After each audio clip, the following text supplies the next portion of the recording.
Good morning. I'm Dr. Srilekha from Department of Conservative Dentistry and Endodontics.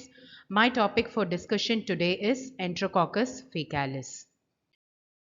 Enterococcus faecalis is a genus of gram-positive facultative anaerobic cocci. This bacteria was initially classified as group D streptococci. Enterococci cell is ovoid 0.5 to 1 micron meter in size, which occur in single or in pairs or in short chains.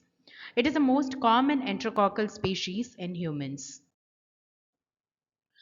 The general infections which is caused by this Enterococcus faecalis is the most common for the nosocomial pathogen after staphylococci, and it causes urinary tract infection, it causes infective endocarditis, prosthetic joint valve infections, and abdominal infections, and even pelvic infections. What is the main characteristic features of this enterococci is that it is able to grow at a temperature ranging from 10 to 45 degree. It is able to resist a pH of 9.6 and it is able to survive even in the presence of 6.5% sodium chloride. And it is able to survive even at 60 degrees Celsius for 30 minutes.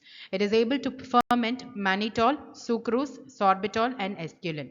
It grows on terolite bled agar producing black color colonies.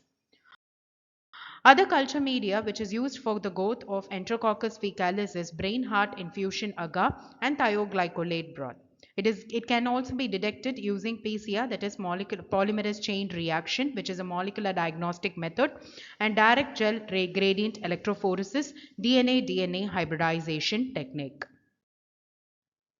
This Enterococcus faecalis is very much important to endodontist because it is really creates a nightmare to endodontist because this organism is able to survive inside the RCT treated tooth. We do root canal treatment in certain teeth which is having the pulpal infection. This organism is able to survive even after the root canal treatment, and it results in root canal treatment failure.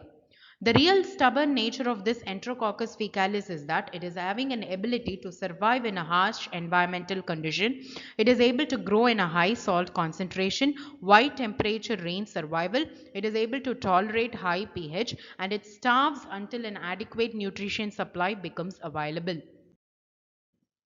The smartness of this Enterococcus faecalis is that it is able to grow or enter into a state called as viable but non-culturable state, a survival mechanism which is adopted by the group of bacteria when exposed to a environmental stress and resuscitate upon returning to the favorable conditions.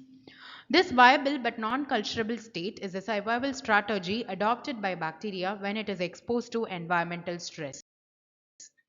This viable but non-culturable state can be detected by PCR, but when you grow the in a culture plate, you will not be able to see the cells.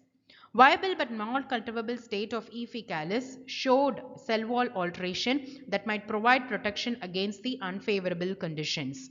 E. faecalis produced various stress proteins when exposed to adverse conditions that protected the organism.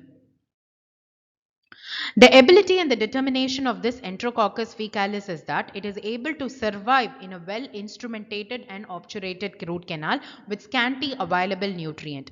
Its mode of growth is through biofilm formation.